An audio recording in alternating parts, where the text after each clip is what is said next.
So last week, my video expose on Nestle and their horrible, disturbing practices in Malaysia that are leading to obesity went viral.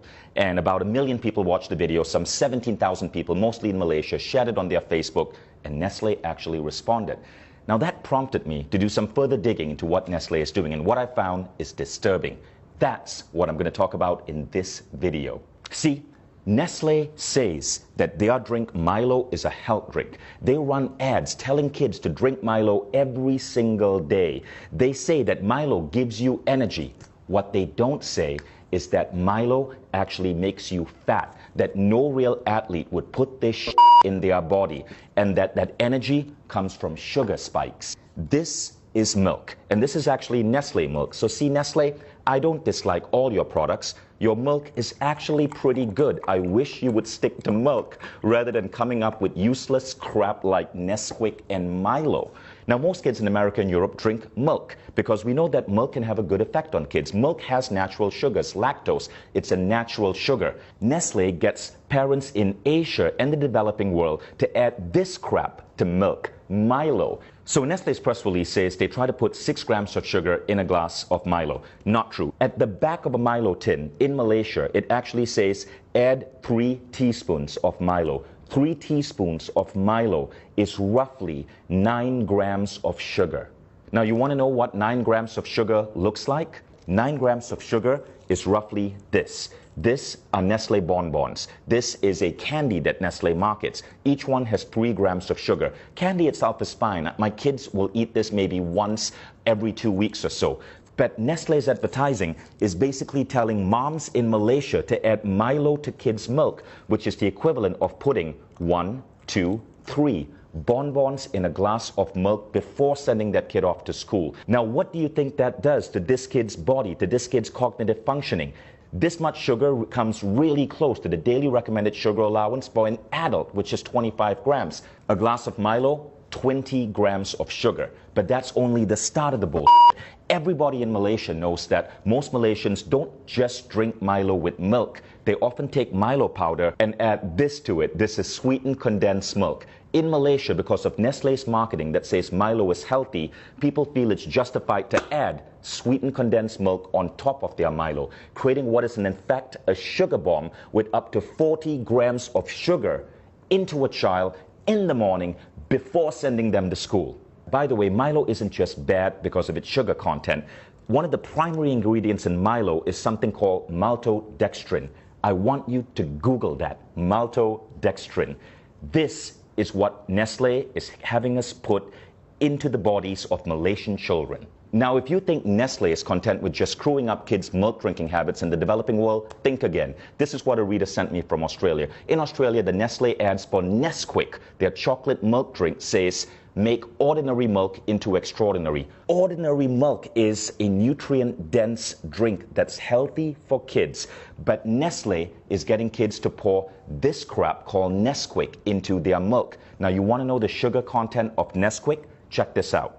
In 11 grams of Nesquik, there are 8.8 grams of sugar. That's 80% sugar, which is why in Britain, the government banned Nestle from advertising Nesquik as a great start to a child's day. Now, it would be disturbing enough if Nestle was simply, as a massive food company, screwing up the way kids drink milk, but they're also screwing up breakfast. So this is a breakfast cereal from Nestle called Strawberry Minis, right? Strawberry Minis, there's a picture of a strawberry here. It looks healthy in every way, but then you read the ingredient label. And by law, Nestle has to list ingredients in order of most common. Here's the ingredient label for Strawberry Minis. Number 1 ingredient, sugar. Number 2 ingredient, palm oil. Number 3 ingredient, glucose syrup. Number 4 ingredient, maltodextrin. Number 5 ingredient, cornstarch. Number 6 ingredient, salt. You don't get to strawberry till number 7, and it's strawberry powder, 0.3%. 0.3%, 1/300 of this is actual strawberries. Nestle, why don't you be honest and just call this sugared maltodextrin minis? At least there'd be truth in your advertising. Now, in the press release, Nestle justifies the addition of sugar in this way. It's to maintain the taste that Malaysians are used to. That's like a drug dealer saying, I have to keep giving my client cocaine because he's used to the high of cocaine. which is an actual apt example because scientific studies are now showing that sugar is as addictive as cocaine. Consuming sugar produces effects similar to that of cocaine, altering mood, possibly through its ability to induce reward and pleasure, leading to the seeking out of sugar. Nestle puts sugar in their products because it gets you hooked on them, so you keep buying Nestle products, which is why their stock is continuously growing the more addicted you get. Nestle has successfully made Malaysia the world's highest per capita consumers of Milo. Nestle's mission and vision say this: to be the world's leading nutrition, health, and wellness company. Let's think about that. If the world's leading nutrition, health, and wellness company is telling our children to pump this into their body, what does this say about the future of the human race? And I am not at war with you. We, the 17,000 people who shared my video, the millions who viewed it, we all are at war with bad health and obesity. It's killing us, literally. It's making our kids obese. It's reducing the performance of our children in school. All we want you is to be on our side and to live up to your damn mission. And that means being truthful in your advertising and not putting craptastic, sugary shit like this and calling it food.